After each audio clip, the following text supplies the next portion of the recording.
All right, so this is a story of how I got pulled up the mountain, not by one, but by two cows while I was in Lesotho on my Tiger 900. What's going on, guys? My name is Joe Fleming, and I'm the owner of Bonafide Motoco here in South Africa. And this next video is a story I've told to quite a lot of people since it happened in December. But essentially, this is the story of how I was in Lesotho on my own, heading from Johannesburg down to Ficksburg for a little break over the holidays. And from Ficksburg, I had to get down to Port Edward, which is at the coast. I wanted to take the more adventurous route. I was on my own.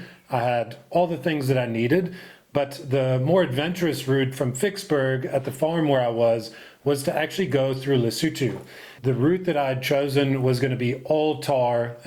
You go in via Maseru and you take these amazing tar roads all the way down to a section near Quatch's Neck. Just before Quatch's Neck, the road actually turns to dirt. So I knew that overall I was going to have a really great ride, and it would be easy. However,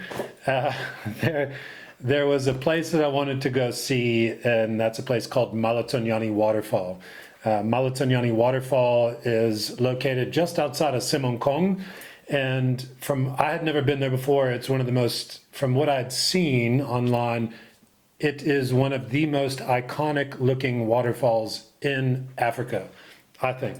Outside, maybe Vic Falls is great, but the backdrop of Maletsunyane is truly remarkable. So I ran into some problems while I was there, but I'm going to show you sort of the whole video of the roads leading up to that point, what happened when I got there, and you'll see along the way what I used to kind of get me out of that situation, the friendly people of Lesotho who were there to help, and you'll hear in the video how much I was struggling. This was by far one of the most tiring moments I've had on a bike, and also one of the times where I thought, how am I going to get out of this situation?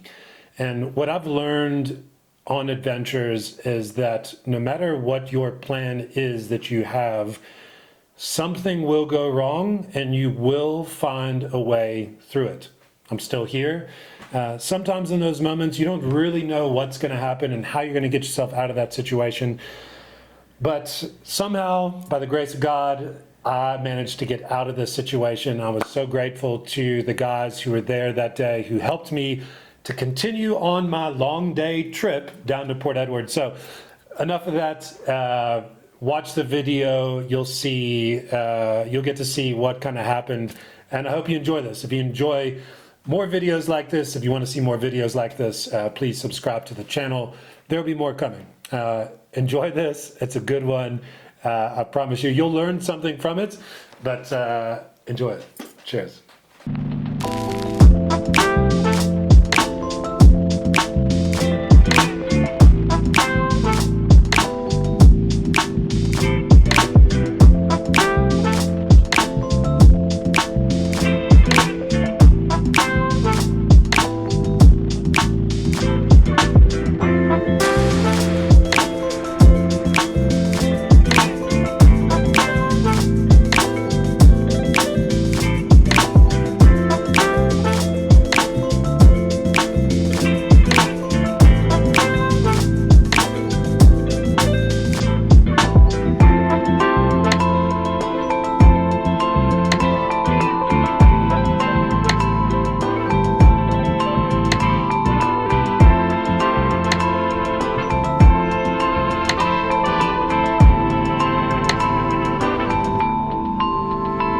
Yeah.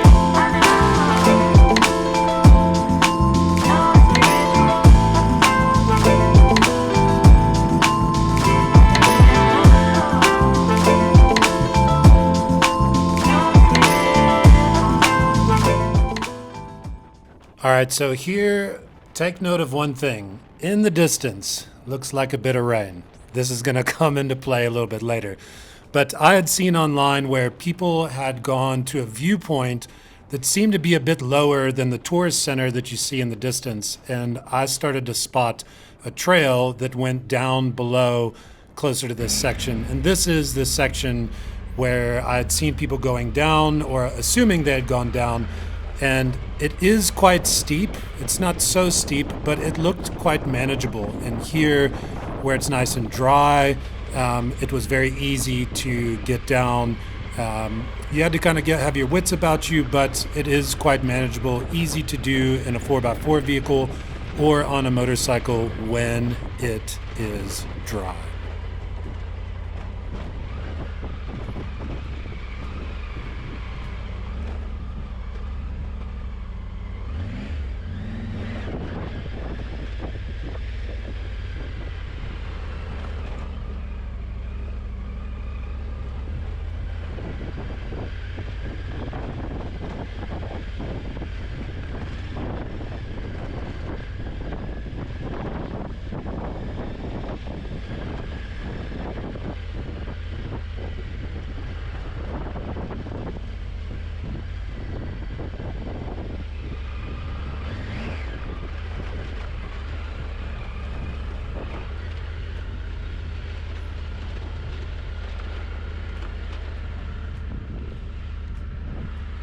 So now you can see I'm getting much closer to Maletsunyane Waterfall. I truly believe this is one of the most picturesque waterfalls that I've ever encountered while here in Africa. I tried to first parked the bike here. I thought this would be a good viewpoint to kind of stop, look around, get some photos, and then I see up ahead where the guys are standing that actually there's probably a better spot up ahead for photos. So I get back on the bike here and move a little bit closer to get some photos, get a bit closer to the falls, and yeah, this is a good move here. But this is where everything would eventually go wrong. I stopped here for quite a bit to engage with some of these locals, take some photos, get some videos. I took a couple extra videos to just kind of soak in this experience. I mean, this is, it's so good. But after a few minutes, you can see there in the distance that it looked like rain was coming in. And boy, did that rain come in. And the rain came in so hard, so fast, that it literally felt like it came out of nowhere. And when it was raining this heavy, I knew that I was absolutely screwed. The hill that I came in on was quite steep, and I knew that this mud or this dirt would turn into very slick mud. So I knew I was screwed, but I was like, I just need to go for it, try to get as far as I could. And the trick here really was going to be about momentum. I knew that if I kind of went slow, that I would just start spinning. So I try to get up as much momentum as I can at this point, but it's also quite technical ground, and I didn't get so far. I knew I was going to be absolutely screwed, but I didn't know how long it was actually going to take.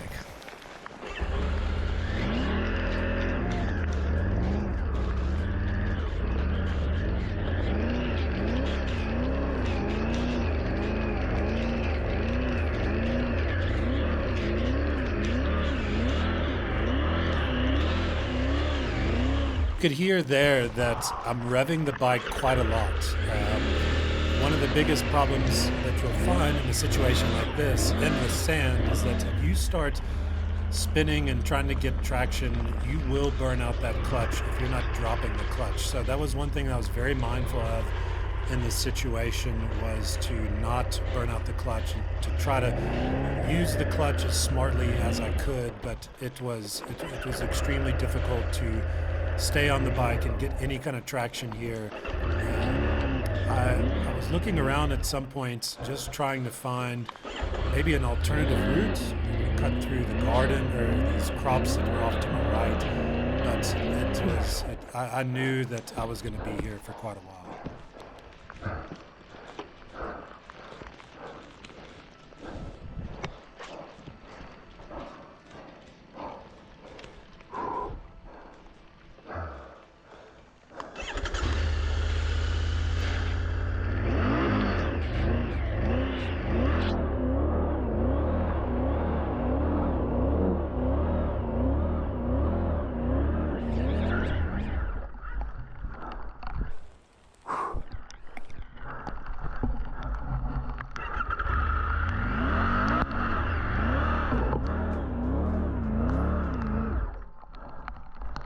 So now here I'm trying different modes. I know someone once taught me that when it comes, if you're riding in snow, you can put it in rain mode. I always ride an off-road pro, but I was just trying different modes to see if I could make some form of progress. At the end of the day, these conditions were just so slick that really nothing was going to work.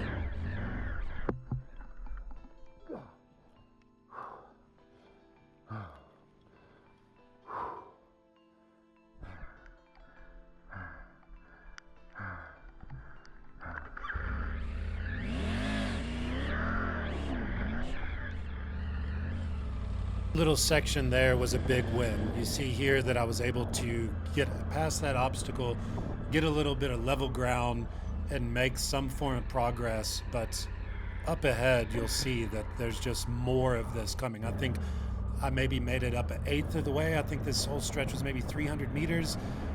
This section, I just wanted to get as much speed and momentum as I could, but hitting this spot here, this is when everything went pear-shaped. It was extremely slick, very challenging, and these people up above here, they couldn't offer much help. I knew that they wouldn't, but they did the best that they could to try to offer me some form of help.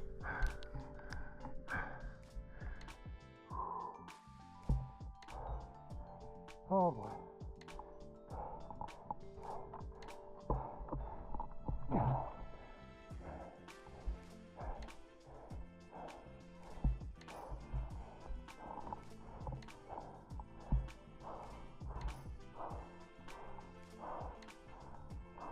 Now here I see this like terrace of crops, and what I was trying to figure out was that is there a way for me to maybe get somewhere else or ride around here?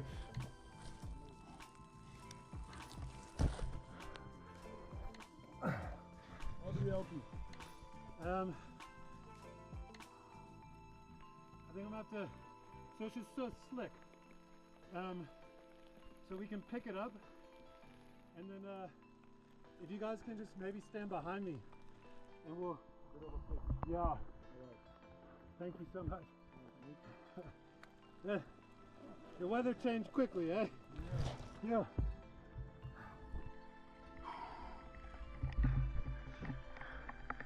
Yeah, I think that's the only way.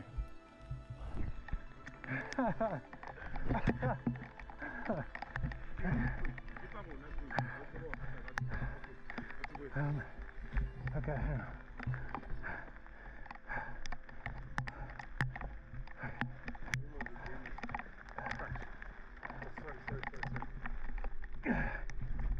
Yo.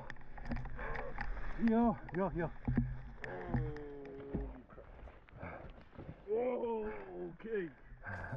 It is a bit slippery.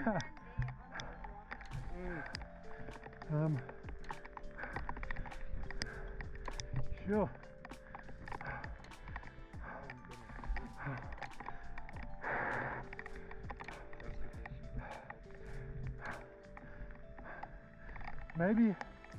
Maybe going in the grass.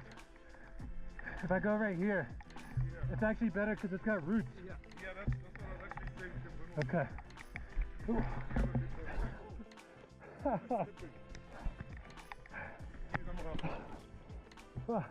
Right? Okay. Hang on 1 second. Okay.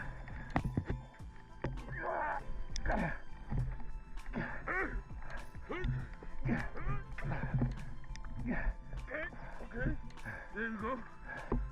Cox, it's balanced on me. I need you to come to my side because we're going to need to give him some sort of race for the back.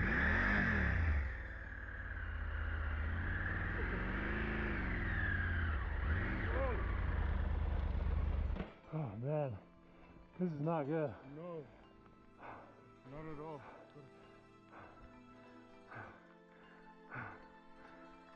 Slipping and sliding here as well.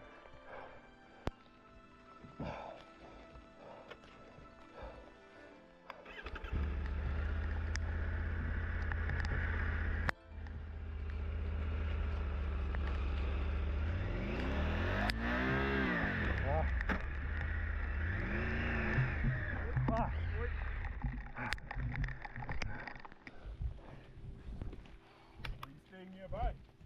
No, I gotta get to the coast.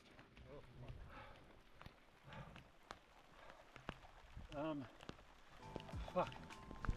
Fuck.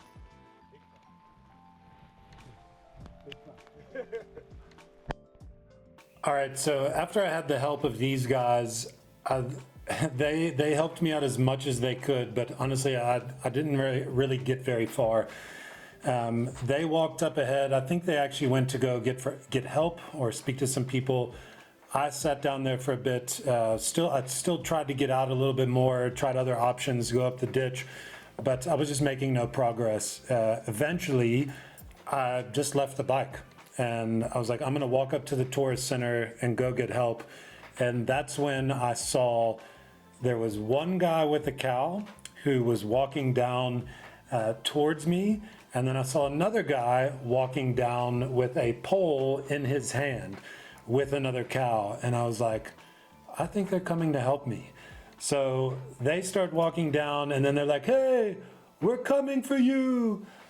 And I was so grateful. And they came down. They had a few things with them. They had the two cows. They had the pole that goes in between them. They had a chain with a big hook. And then they also had this really crappy nylon rope. And I was like, I'm not using that nylon rope, but I know that I have something in my bag that is going to help me get out. And that was my climbing sling and my carabiner, which you'll see here next, that I start looking through my panniers trying to find it.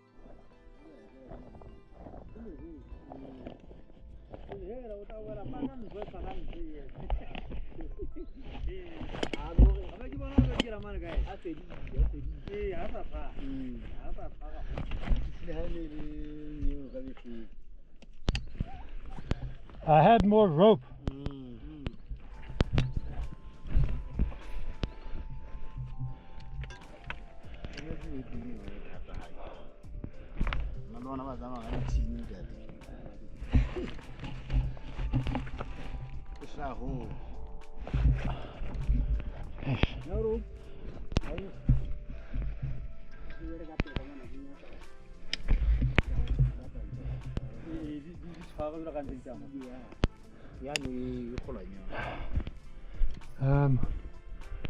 Yeah.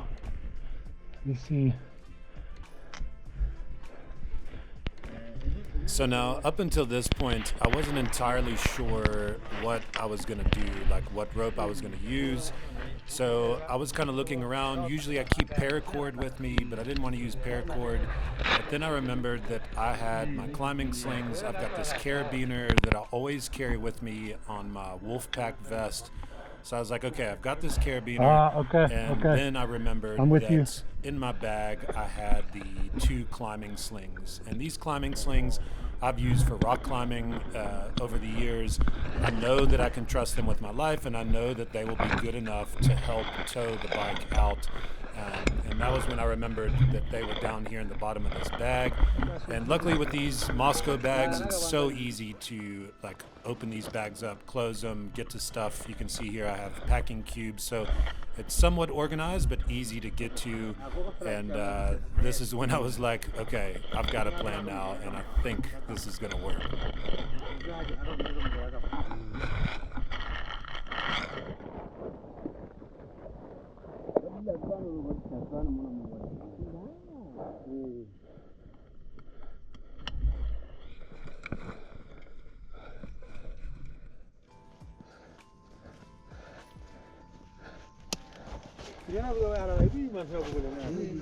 The setup that I have is quite easy with like strapping my bedroll. I used this bedroll when I was at the coast, and I just use these two rock straps to keep this on, and it stays on so well. I didn't want to use my gloves at this point, so I strapped them to the mattress pad as well, so that I can be a bit more manageable when tying up the straps and everything.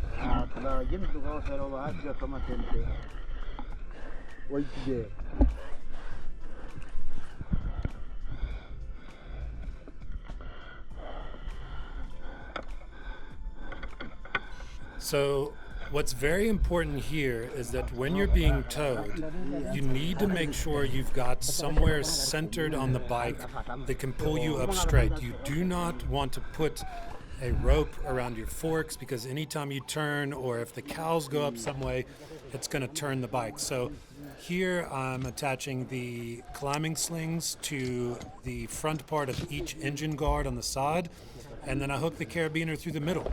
I knew this would actually work quite well and give a good balanced pull, but I didn't know actually how well this was going to work.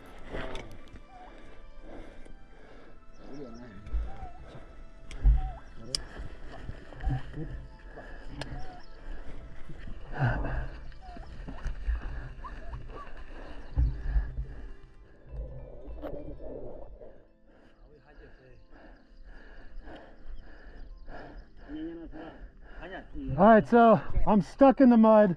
We've got some help from these guys, and so we're gonna try to hook there, hook to the cows, and get going. Wish us luck. Okay. One photo. Yeah. Sharp. All right. Okay, so you want me to keep it in neutral? Yes. Neutral, and we just pull, and I keep it up. Okay. Okay.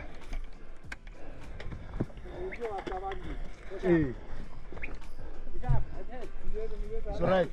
All right, hang on.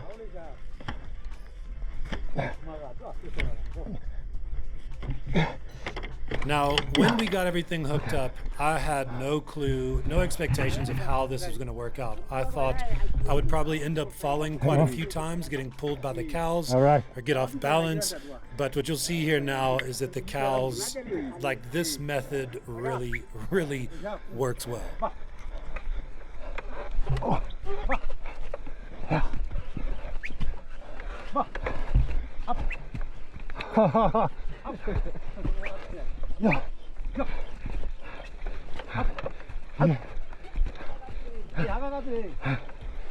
So just some context here, Maletsunyane in Simonkong sits at 2,200 meters. Thank you.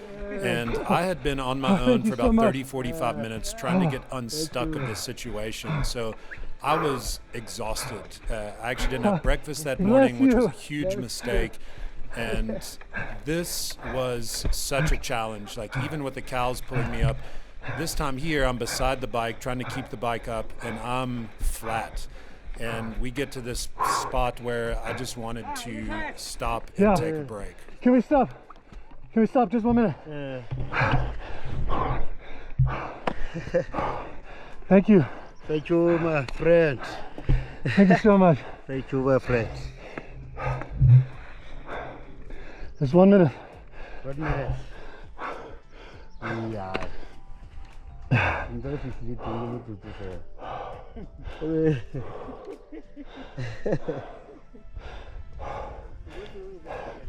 Should I sit on it? Should I sit? Okay. Yeah. Stay low.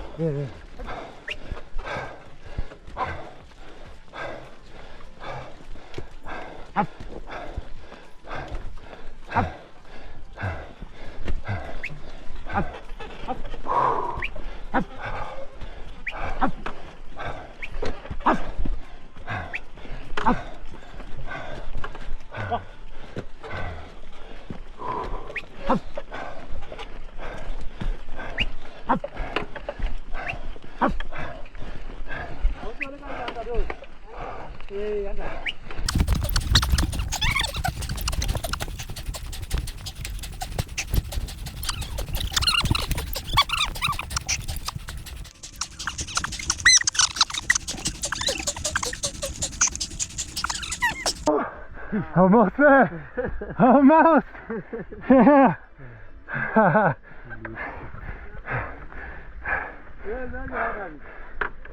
Now the end is in sight. I can see that the road is just up ahead of me. I know that we've done all the hard work.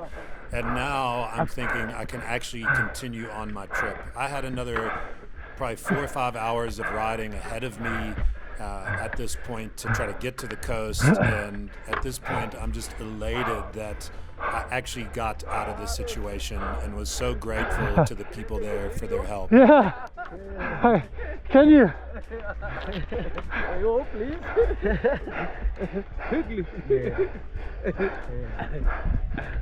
Okay. Yeah. Do long way, long way. Turn it, turn it. Turn it, turn it. Turn it the other way. No, turn the camera like this. Yeah. Yeah. Maletsunyane. Yeah, Maletsunyane. Falls. Yeah, that's good. That's good. Sharp. Sharp. Sharp.